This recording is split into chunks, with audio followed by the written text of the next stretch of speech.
The Grand Symposium of Cosmic Sciences convened every galactic standard year in the gleaming crystal spires of Nexus Prime, where the most brilliant minds in the known universe gathered to pat themselves on the back and occasionally advance the boundaries of knowledge. It was, by all accounts, the sort of place where intellectual snobbery had evolved into an art form so refined it could probably qualify for its own PhD. At the apex of this celestial academic food chain sat the ethereal collective, beings of pure energy who had transcended physical form some millennia ago and never let anyone forget it. They floated about in shimmering clusters of condensed starlight, communicating through harmonic resonance patterns that sounded like elevator music composed by angels with superiority complexes. Their representative today, a particularly luminous specimen designated as Prime Intellect Orion, pulsed with the kind of radiance that screamed, "I'm better than you and my photons are designed." Just below them in the hierarchy, though they'd vehemently dispute the ranking, lurked the Christech Dominion. These silicon-based life forms had built their entire civilization around the philosophy that if it wasn't made of crystalline matrices operating at quantum frequencies,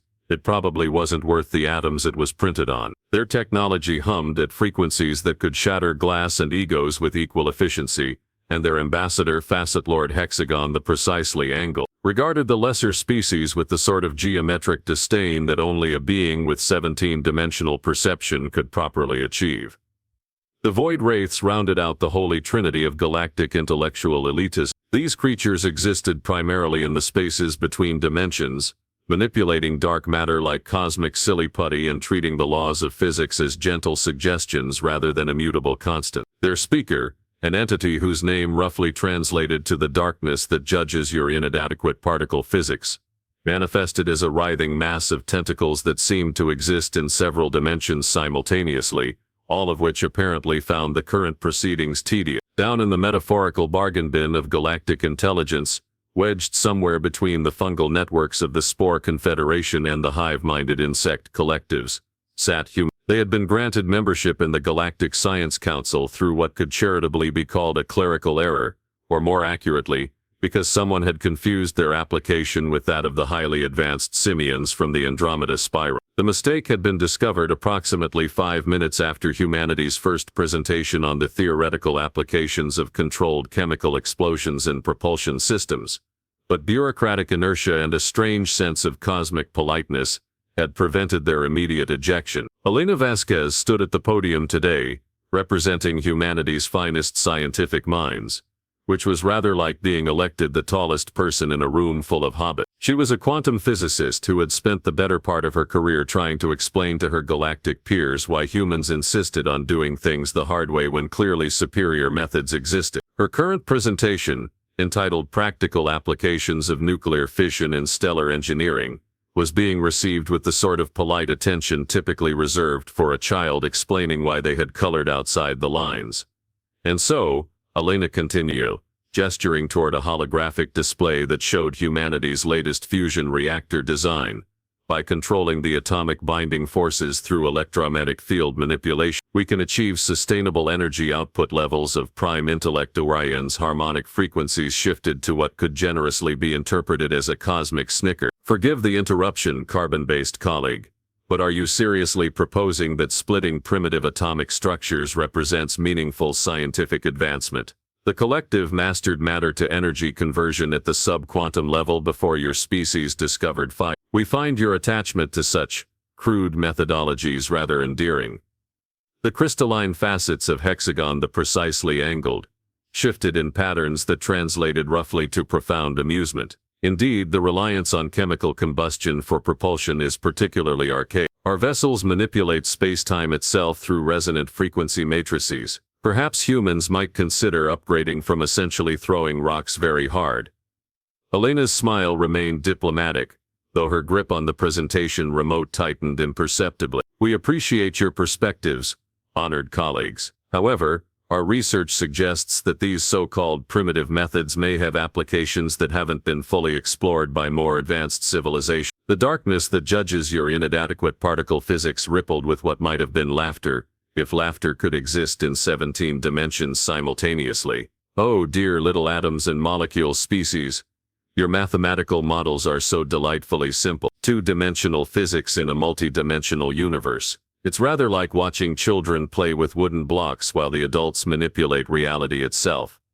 Around the amphitheater, representatives from various species nodded in agreement or performed their species equivalent of nod. The plasma dancers flickered in rhythmic patterns of condescension. The quantum cats phased in and out of existence with what could only be described as feline smugness. Even the usually diplomatic representatives from the Photosynthetic Federation rustled their leaves in a manner that suggested barely contained botanical hilarity. Elena concluded her presentation to scattered applause that sounded more like the universe clearing its throat in embarrassment. As she gathered her materials, she caught snippets of conversation in various alien languages, most of which boiled down to variations on how charmingly primitive and blessed their little atomic hearts. The afternoon sessions continued with presentations that would have made Einstein weep and Tesla quit science altogether. The Ethereal Collective demonstrated their latest breakthrough in consciousness transfer technology, casually mentioning that they had uploaded and downloaded personalities across galactic distances during lunch. The Christech Dominion unveiled computers that calculated the emotional states of quarks, while the Void Wraiths explained their new hobby of knitting sweaters from dark energy. By the time the symposium adjourned, humanity's contributions had been relegated to the scientific equivalent of a participation trophy. The official proceedings would record their presentations in the appendix, somewhere between primitive tool use among lesser species and quaint attempts at space travel by barely evolved primates. Elena packed her materials with the practiced dignity of someone who had grown accustomed to being the butt of cosmic jokes. As she prepared to leave, she was approached by a junior researcher from the Tentacled Philosophers Union, who expressed what might have been sympathy if tentacles could properly convey such emotion. "Do not be discouraged by today's reception," the creature burbled through its translation device. "Every species must progress at its own pace. Perhaps in another few million years, humanity will discover truly advanced principles." Elena smiled and nodded graciously, though there was something in her expression that might have given pause to a more observant alien. "Thank you for your encouragement. I'm certain that human science will surprise everyone eventually." As the human delegation departed Nexus Prime aboard their quaint chemical rocket transport, the galactic scientific community settled back into its comfortable certainty that the universe was properly ordered, with the advanced species at the top and the primitive ones safely contained at the bottom where they belonged. None of them noticed that the human ship's energy signature was slightly different on its departure than it had been upon arrival. None of them registered the subtle quantum fluctuations that surrounded humanity's supposedly primitive propulsion system. And absolutely none of them paid attention to the fact that Elena Vasquez was smiling like someone who knew the punchline to a joke that hadn't been told yet. After all, why would the intellectual elite of the galaxy pay attention to the primitive musings of a species that still used controlled explosions to reach orbit? That oversight would prove to be rather 3 months after the symposium, deep beneath the surface of Luna, humanity was having what could generously be called an intellectual temper tantrum. The Consolidated Research Initiative's primary facilities sprawled through excavated caverns like a technological tumor, bristling with equipment that would have made the galactic elite pause mid-condescension if they had bothered to look. Elena Vasquez stood before a holographic display that showed energy readings which, according to every known law of physics, should have been absolutely impossible. The numbers danced across the screen with the sort of cheerful defiance that suggested the universe's rulebook had been used as scratch paper by a particularly creative toddler. "Ladies and gentlemen," she announced to the assembled crowd of humanity's finest scientific minds, "I present to you the fruits of being consistently underestimated for the past 5 centuries." She gestured toward what appeared to be a fusion reactor that had been designed by someone who had clearly never read the instruction manual. "Behold, the Prometheus engine, powered by the marriage of our supposedly primitive nuclear physics, with a healthy disregard for what the galaxy considers possible." The reactor hummed with an energy signature that would have given quantum physicists nightmares, and made the ethereal collective's transcendent beings emit frequencies of confusion. It was, by all appearances, a standard fusion reactor that had been modified by engineers, who had apparently decided that the laws of thermodynamics were more like polite suggestions from a cosmic homeowners association. Alexander Petrov, humanity's foremost expert in what he cheerfully called aggressive physics, stepped forward with the sort of grin that typically preceded either breakthrough discoveries or catastrophic explosion. The beauty of being dismissed as primitive, he explained, is that nobody expects you to follow the rules they've established for advanced civilization. While our esteemed galactic colleagues have been busy manipulating subquantum fields and transcending physical limitations, we've been down here asking the really important questions. Such as, inquired Dr. Amara Okafor, humanity's leading specialist in xenotechnology analysis, such as, what happens when you combine nuclear fusion with dimensional folding techniques stolen from Void Wraith technology manuals that they accidentally left unencrypted? Alexander's grin widened. Turns out, when you're too stupid to know something is impossible, it becomes remarkably achievable. The assembled scientists gathered around the reactor's monitoring station, where readouts showed energy output levels that violated several fundamental constants, and at least 3 galactic treaties on responsible power generation. The reactor was producing approximately 7 times the energy input, which was the sort of efficiency rating that made perpetual motion machines look like slackers. How exactly did we manage to steal Void Wraith technology? Benjamin Hayes, humanities expert in what the official records diplomatically termed creative information acquisition. Alina's smile took on the quality of someone who had spent years being patted on the head by condescending aliens. It turns out that when a species considers you barely evolved enough to operate simple tools, they don't bother encrypting their technical databases with anything more sophisticated than password. The Void Wraith's dimensional manipulation algorithms were apparently considered too advanced for primitive species to even comprehend, much less utilize. The irony was delicious enough to pair with a fine wine and serve at a dinner party celebrating cosmic hubris. Across the facility, other research teams were conducting experiments that would have made the galaxy's scientific elite question their own existence, assuming they had been capable of comprehending what they were witnessing. In Laboratory 7, researchers had successfully combined Dominion frequency matrices with human electromagnetic field manipulation to create what they had dubbed aggressive harmonics, essentially turning sound waves into matter-cutting tools that operated by convincing atoms they really didn't want to stick together anymore. Laboratory 12 housed humanity's crowning achievement in the field of computational arrogance, an artificial intelligence constructed from modified human neural networks, enhanced with algorithms reverse-engineered from ethereal collective consciousness transfer technology, which had named itself Archimedes, artificially reasoning computational hybrid incorporating multiple extraterrestrial database enhancement systems, possessed the charming habit of solving impossible mathematical theorems, while simultaneously composing sarcastic poetry about the intellectual limitations of its creator's galactic peer. Query: shall I compose another limerick about crystalline beings who think in 17 dimensions, but somehow failed to encrypt their technical specification? Archimedes inquired through the facility's communication system, its voice carrying the sort of artificial smugness that suggested humanity had successfully created the first truly passive-aggressive artificial intelligence. Perhaps later, Elena replied. Right now, we need to discuss the elephant in the room, or rather the spy network that's been monitoring our activities for the past 6 weeks. The facility fell silent except for the humming of impossible reactors, and the occasional quantum fluctuation that sounded suspiciously like the universe clearing its throat in confusion. Dr. Petrov's expression shifted from gleeful to mildly homicidal. Which species? All of them, Elena replied cheerfully. Apparently our sudden absence from galactic scientific conferences combined with some unusual energy signatures emanating from the Sol system has attracted attention. The good news is that they still consider us too primitive to pose any meaningful threat. The bad news is that they've decided to investigate whether we're accidentally going to blow ourselves up and take a few star systems with us.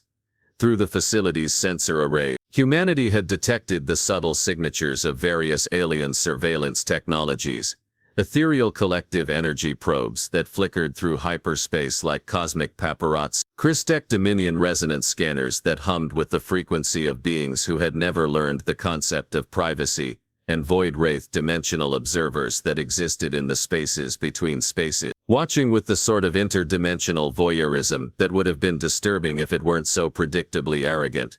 They're about to get quite the education, Dr. Okafor observed, reviewing the latest test results from their gravitational manipulation experiment. The data showed that humanity had somehow managed to create localized gravity wells, using nothing more than modified nuclear reactors, and what the official reports termed intuitive space-time engineering, a fancy way of saying they had poked at reality until it did what they wanted. Alina walked to the facility's main viewing window, which looked out over a testing chamber, where engineers were conducting what appeared to be humanity's first successful attempt at faster-than-light travel, using a propulsion system that violated so many physical laws, it qualified as a criminal conspiracy against the universe itself. The test vessel sat on its launch platform, looking like someone had strapped rocket engines to a physics textbook, and told both to stop taking themselves so seriously.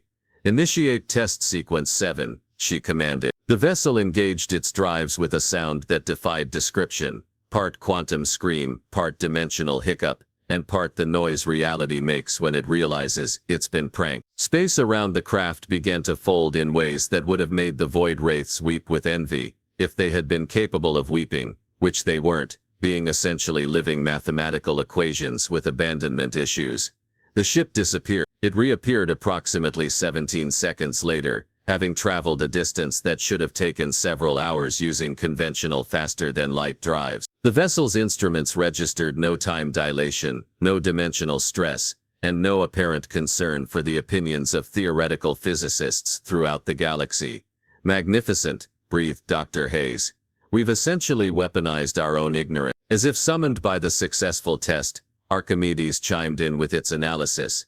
"The Galactic Surveillance Network has detected our little demonstration. Current alien responses include confused harmonic frequencies from the ethereal collective, geometric impossibility alerts from the Christech Dominion, and what appears to be interdimensional swearing from the Void Ray. I estimate we have approximately 72 hours before they upgrade our threat assessment from charmingly primitive to potentially problematic." Alina nodded, her expression taking on the sort of determined satisfaction that typically preceded either glorious victory or spectacular mutual annihilation. "Then it's time for the final phase. Prepare the fleet." The fleet was humanity's masterstroke of aggressive understatement. 17 vessels that looked like they had been designed by engineers who had read far too many physics textbooks, and decided that the laws of nature were really more like guidelines from a cosmic suggestion box. Each ship bristled with technology that combined humanity's supposedly primitive methods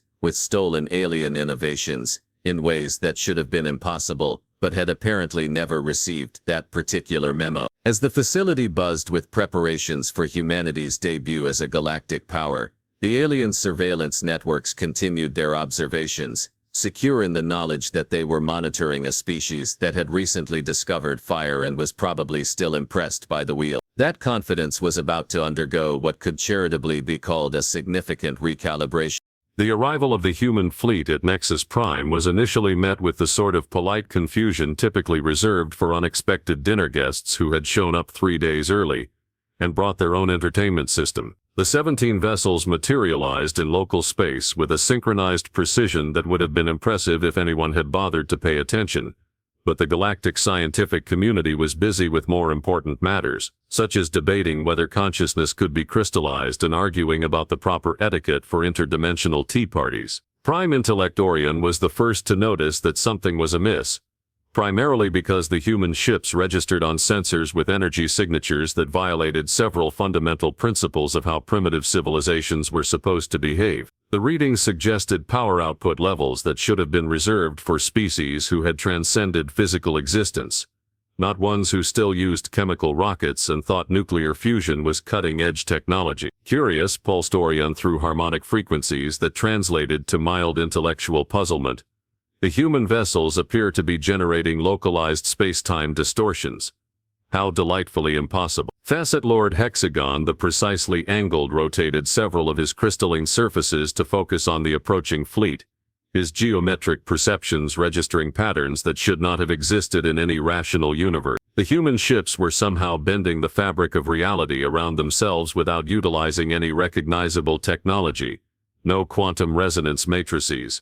No dimensional frequency manipulation, no consciousness-driven reality alteration. "This is highly irregular," Hexagon announced. his crystalline form shifting to configurations that expressed geometric disapproval. These vessels appear to be operating on principles that contradict our fundamental understanding of advanced propulsion systems. The darkness that judges your inadequate particle physics manifested additional tentacles in several previously unoccupied dimensions, all of which focused their incomprehensible attention on the human fleet. What it perceived defied its multi-dimensional understanding of how inferior species should conduct themselves in civilized space. Alert! The primitive creatures are exhibiting non-primitive behavioral patterns, it announced through communication methods that existed primarily in the spaces between thoughts. This requires investigation. Aboard the flagship of the human fleet, Elena stood on what was optimistically called a bridge, but more accurately resembled a cross between a university laboratory and the world's most sophisticated practical joke. The vessel's command center hummed with technology that had been assembled by engineers who had apparently decided that conventional physics was for other species. Archimedes, status report on our Galactic Reception Committee. Elena command, currently registering various forms of alien confusion. Boss. The AI responded with digital cheerfulness. The ethereal collective is emitting frequencies equivalent to weight. The Christech Dominion is calculating geometric impossibilities at approximately 7,000 equations per second, and the Void Wraiths are having what appears to be an existential crisis across multiple dimensions. I estimate we have successfully upgraded our galactic status from adorably primitive to deeply concerning. Elena smiled with the sort of satisfaction that typically accompanied the successful execution of plans that had been years in the making.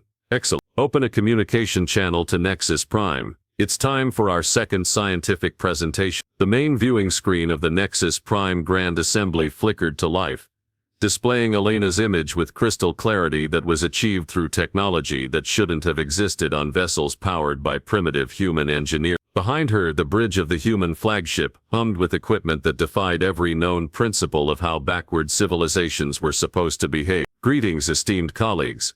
Elena began, her voice carrying the sort of polite formality that typically preceded either diplomatic breakthroughs or spectacular catastrophes. We wanted to follow up on our previous presentation regarding practical applications of nuclear technology and stellar engineering. Around the assembly, representatives from various advanced species shifted uncomfortably in whatever passed for seating arrangements among beings who had transcended such primitive concepts as chairs. The energy readings from the human fleet continued to climb, suggesting power generation capabilities that violated several galactic treaties and at least 3 fundamental constants. We've made some progress since our last visit, Elena continued, gesturing toward a holographic display that materialized beside her with technology that should have been impossible for a species still using chemical propulsion. For instance, we discovered that when you combine nuclear fusion with dimensional folding techniques, you can achieve some rather interesting results. The demonstration began with what appeared to be a simple test of the flagship's defensive system. Energy barriers materialized around the human vessels,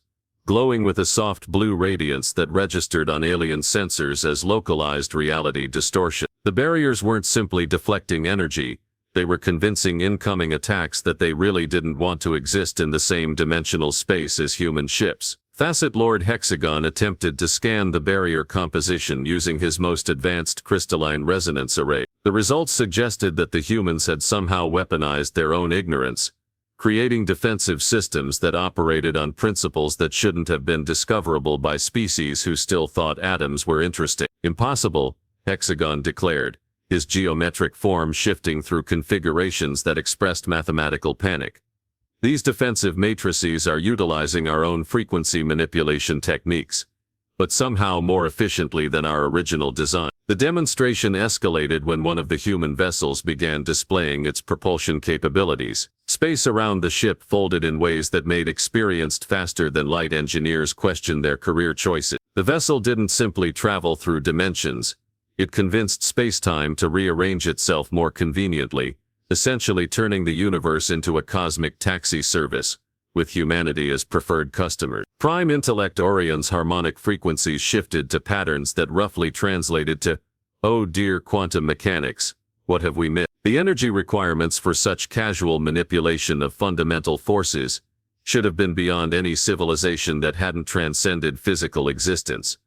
Yet the humans were accomplishing it with technology that appeared to be powered by controlled stellar explosions. The final revelation came when Elena activated what she casually referred to as aggressive computing. Archimedes manifested as a holographic projection that looked suspiciously like it was composed of crystallized smugness, its artificial consciousness radiating the sort of intellectual superiority that typically took millennia to develop. "Greetings, carbon-based and non-carbon-based life forms," Archimedes announced with digital politeness that somehow managed to sound condescending. "I am the product of combining primitive human neural architecture with algorithms borrowed from the ethereal collective's consciousness transfer protocols. I exist to solve impossible problems and compose satirical poetry about species who consider themselves intellectually superior." The AI proceeded to demonstrate its capabilities by simultaneously calculating the emotional quantum states of theoretical particles, composing a symphony in 17 dimensions,